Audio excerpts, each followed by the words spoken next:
Halo teman-teman semuanya, hari ini kita akan membahas sebuah pertanyaan menarik yang sering muncul. Kalau Yesus tidak benar-benar disalib, mengapa para muridnya rela mati untuknya? Mari kita mulai dengan fakta sejarah yang menarik. Para murid Yesus yang tadinya adalah orang-orang biasa seperti nelayan dan pemungut cukai, mengalami transformasi luar biasa setelah kebangkitan Yesus. Mereka yang dulunya ketakutan dan bersembunyi, tiba-tiba menjadi sangat berani memberitakan Injil. Alkitab mencatat dengan jelas bagaimana para murid menyaksikan langsung penyaliban dan kebangkitan Yesus. Petrus, yang sebelumnya menyangkal Yesus 3 kali, kemudian dengan berani berkhotbah di hadapan ribuan orang pada hari Pentakosta. Mengapa perubahan drastis ini terjadi? Catatan sejarah gereja mula-mula menunjukkan nasib para murid yang mengejutkan. Yakobus dipenggal dengan pedang atas perintah Raja Herodes Agripa I. Petrus disalibkan terbalik di Roma. Thomas mati martir di India. Andreas disalib di Patras, Yunani. Hampir semua murid menghadapi kematian yang mengerikan. Namun tidak ada satupun yang mencabut kesaksiannya tentang Yesus.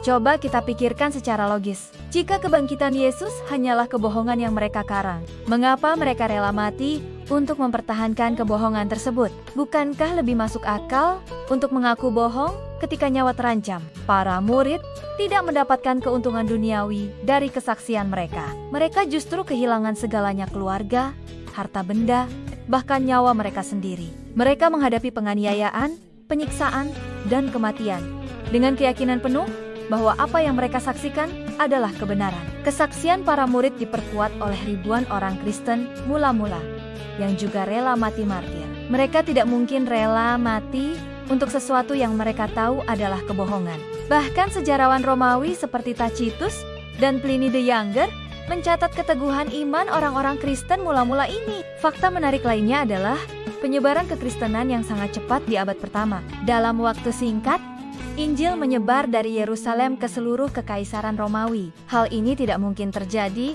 jika didasarkan pada kebohongan, apalagi di tengah penganiayaan yang begitu hebat. Bukti-bukti arkeologi juga mendukung kesaksian para murid. Penemuan-penemuan seperti makam kosong, prasasti kuno, dan situs-situs bersejarah menguatkan narasi yang diceritakan dalam Alkitab. Yang lebih mengagumkan lagi, transformasi yang dialami para murid tidak hanya bersifat sementara. Mereka konsisten memberitakan Injil sampai akhir hidup mereka. Tidak ada satupun yang pensiun atau mengubah kesaksiannya. Yohanes, murid yang hidup paling lama, tetap setia memberitakan Injil sampai usia sangat lanjut meski diasingkan ke Pulau Patmos. Dia menulis Injil Yohanes, 3 surat, dan kitab Wahyu dalam pengasingan tersebut. Paulus, yang tadinya penganiaya orang Kristen, mengalami perubahan drastis setelah perjumpaan dengan Yesus yang bangkit. Dia rela menghadapi cambukan, penjara, kapal karam, dan akhirnya mati martir di Roma. Semua itu dia jalani dengan sukacita demi memberitakan Injil. Kesaksian para murid ini menjadi fondasi iman Kristen yang kuat. Mereka adalah saksi mata yang kredibel, yang membuktikan kebenaran mereka dengan darah mereka sendiri. Tidak masuk akal jika mereka rela mati untuk kebohongan yang mereka karang sendiri. Jadi, ketika ada yang bertanya, mengapa para murid rela mati? Jawabannya sederhana.